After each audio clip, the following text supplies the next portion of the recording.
저희는 이 새벽에 가상칠언, 예수님이 십자가에서 하셨던 7마디의 말씀을 살펴보고 있습니다.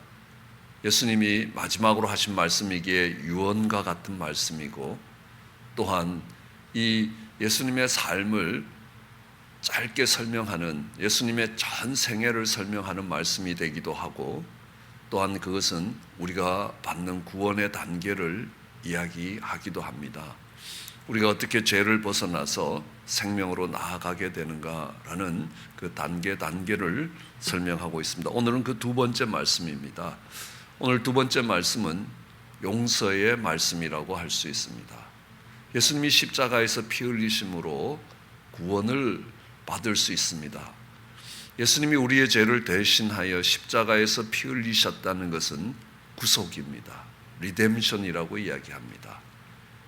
예수님이 십자가에서 피 흘리셨다고 모든 사람이 구원을 받는 게 아니라는 것들을 우리는 배울 수 있습니다.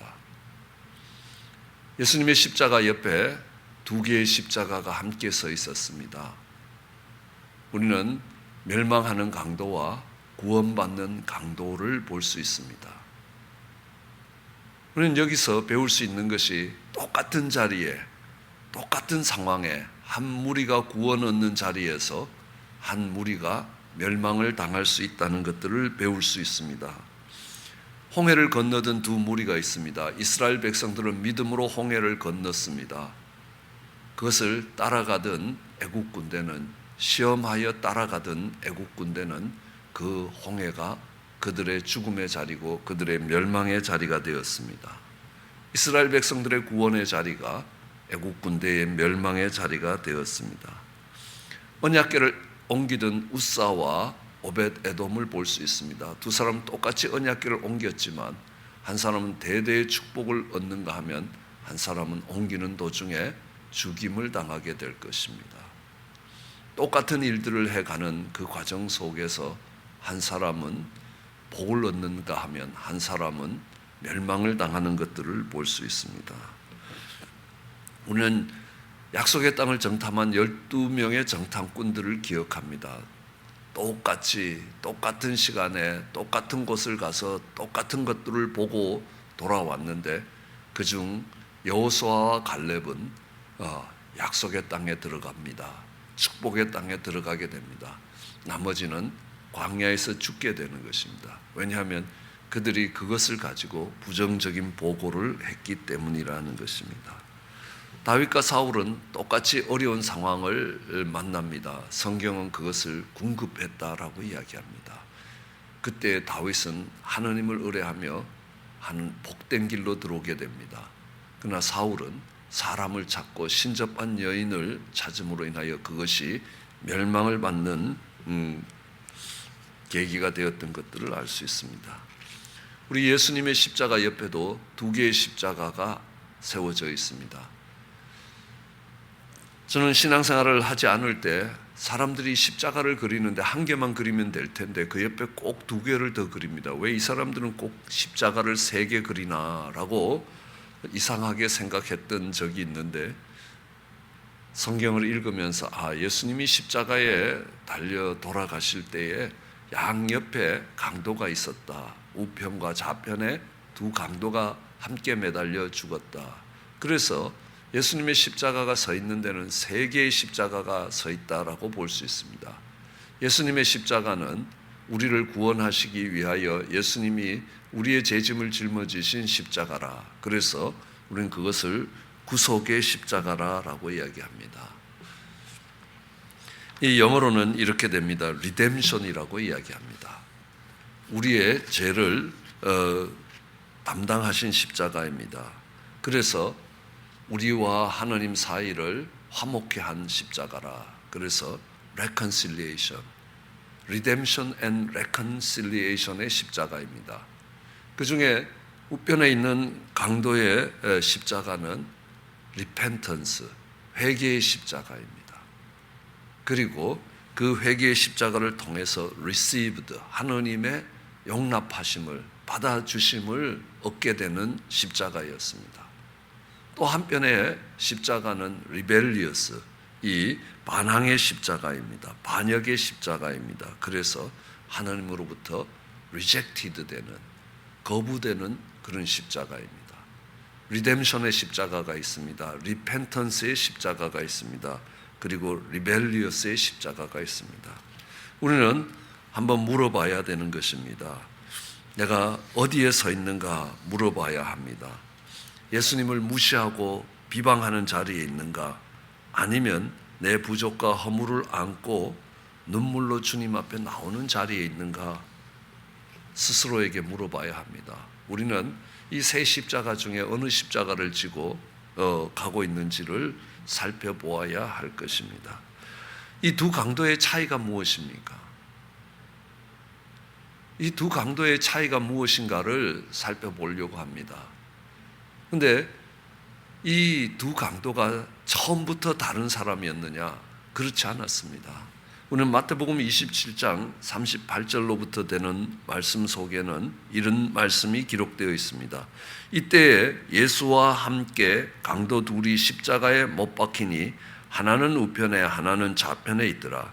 지나가는 사람들이 자기 머리를 흔들며 예수를 모욕하여 가로되 성전을 헐고 사흘에 짓는 자여 내가 만일 하느님의 아들이거든 자기를 구원하고 십자가에 내려오라 하며 그와 같이 대제사장과 서기관들과 장로들과 함께 희롱하여 가로되 저가 남은 구원하였으되 자기는 구원할 수 없도다. 저가 이스라엘의 왕이로다. 지금 십자가에서 내려올지어다. 그리하면 우리가 믿겠노라. 저가 하느님을 신뢰하니 하느님이 저를 기뻐하시면 이제 구원하실지라. 제 말이 나는 하느님의 아들이다 하였도다 하며 함께 십자가에 못 박힌 강도들도 이와 같이 욕하더라. 이 두 강도도 똑같이 주님을 욕했다는 겁니다. 이 주님을 욕하는 사람들 속에 깔려 있는 것이 무엇인가를 한번 살펴봐야 합니다. 야, 네가 하느님의 아들이 아니냐? 자기를 구원하고 십자가에 내려오라. 정말 이 사람들이 만에 하나 예수님이 하느님의 아들이라고 생각을 했다면 절대로 이렇게 말을 못했을 것입니다. 예수님이 절대로 하느님의 아들이 아니라는 확신 속에서, 그럴 확률은 전혀 없다는 확신 속에서 그 하느님의 아들을 향하여 명령을 하는 것들을 보게 되는 것입니다. 우리는 하느님의 은혜와 하느님의 구원을 받는 자리에 가는 사람과 그렇지 않는 멸망의 자리에 가는 사람들을 어떻게 구별할 것인가?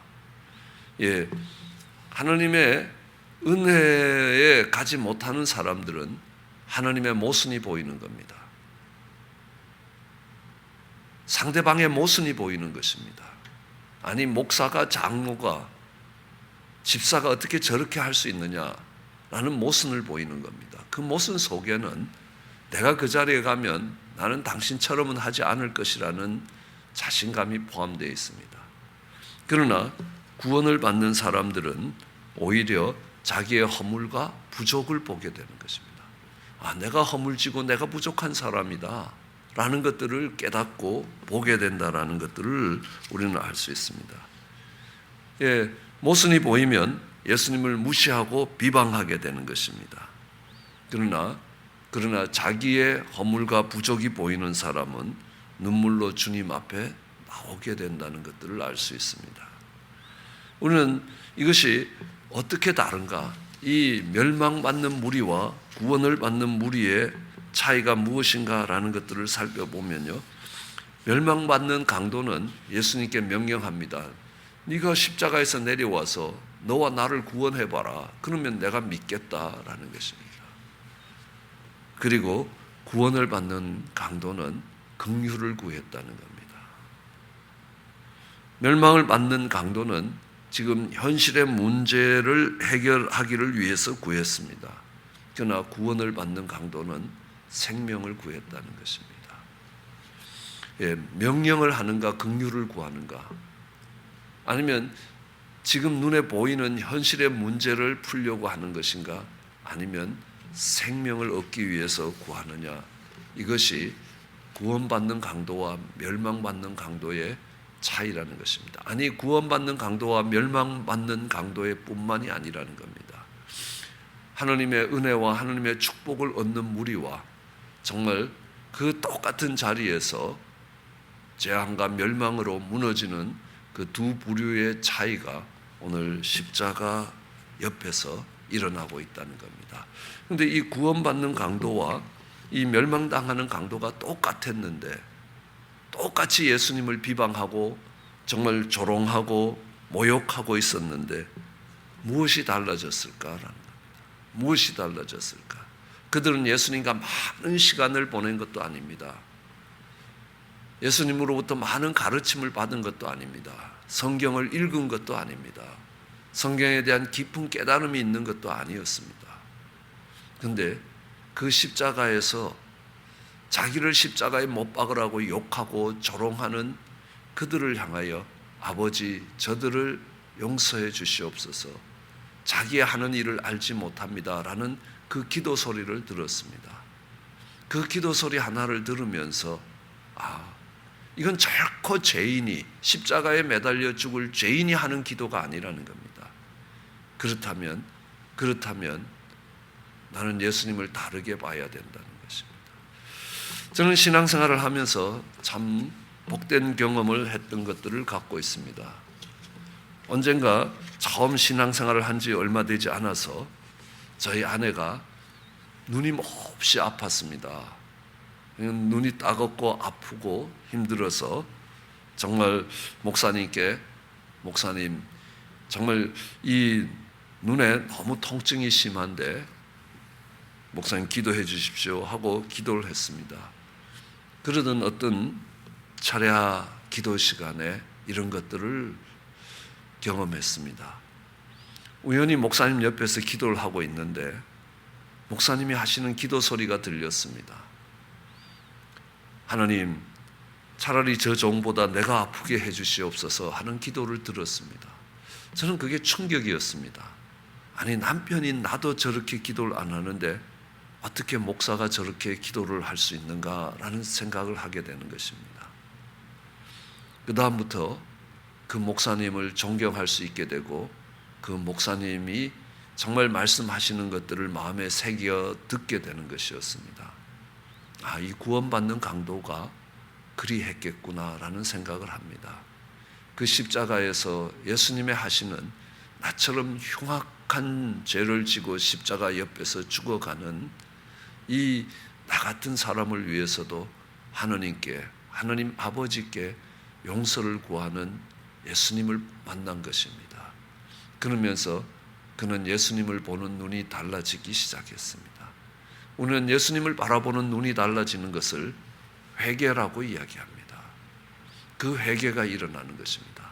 바디메오의 눈이 떠져서 어둠에서 빛을 보게 되는 것처럼 정말 예수님이 멸망당하는 조롱거리의 선지자라고 생각하는 그가 메시아였고 하나님의 아들이었다라고 생각합니다.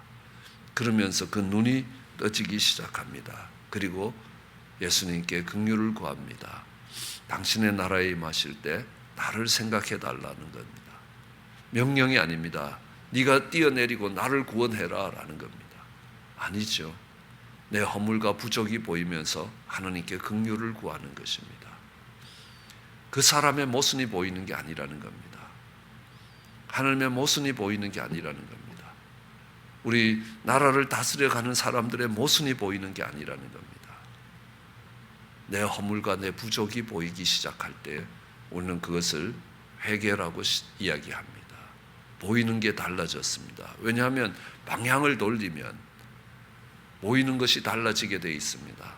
땅을 보던 사람이 하늘을 보고, 사람을 보던 사람이 하나님을 바라보고, 세상을 보던 사람이 하나님의 나라를 보는 이 보는 것들이 달라지기 시작하면 우리는 그것을 회개라고 이야기합니다.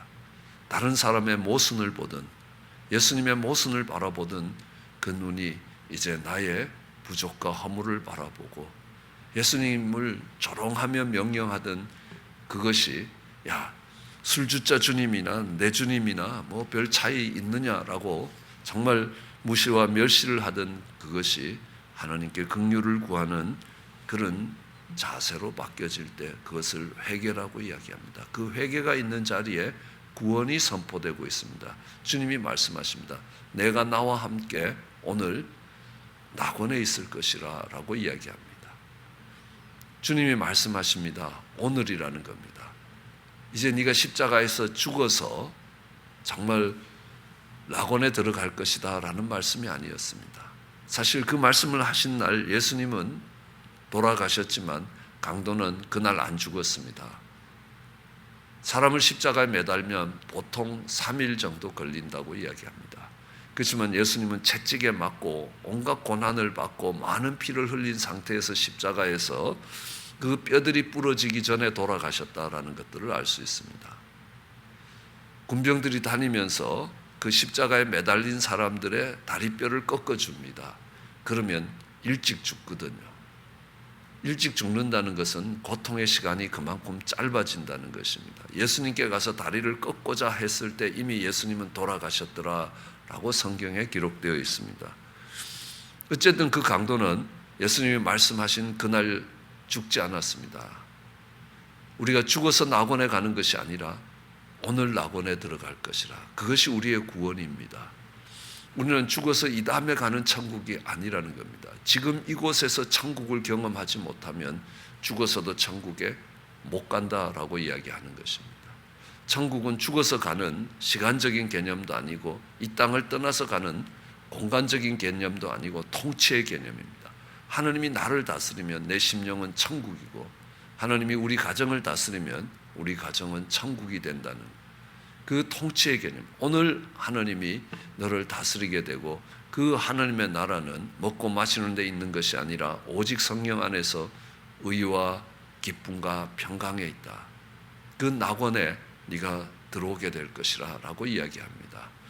다른 사람이 아니라 내가라는 겁니다. 단수였습니다. 그 단수라도 정말 흉악한 짓을 했던 강도입니다. 우리는 여기서 배울 수 있는 게 하나가 있습니다. 어떤 강도도 어떤 사람도 마지막 숨이 넘어가기 전까지 기회가 주어지고 있다는 것들을 이야기합니다.